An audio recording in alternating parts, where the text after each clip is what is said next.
Belpre City Schools is hosting open houses throughout its schools next Tuesday for people to tour and help them make a decision about the school levy that will be on the ballot in May. Our Haley Lanham walked through the elementary school to take a look. The Ohio primary election is May 6th, and voters will decide if Belpre City Schools passes the levy or not.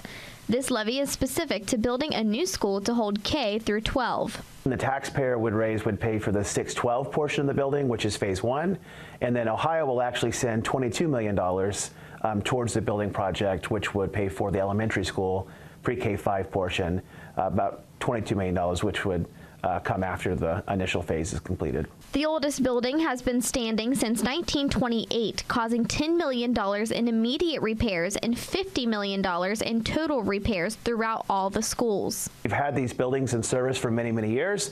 There have been the need for repairs, and there has not been the money to make those repairs. And so deferred maintenance has just accumulated to a point where the school district is facing about $10 million in immediate repairs that must be made. The levy has been attempted many times and recently failed 11 times. The 11 times prior, it's always been no, and so no repairs have ever been made because the money hasn't been allocated. Superintendent Greenlee maps out what the new school will look like if the levy passes. 6 through 12 academic space for the high school, that's phase 1. That's what the taxpayer portion goes towards.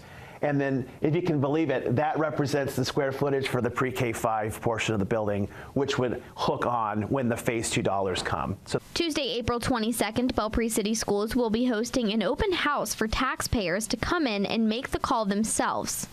Reporting from Belpre, I'm Haley Lanham with WTAP News.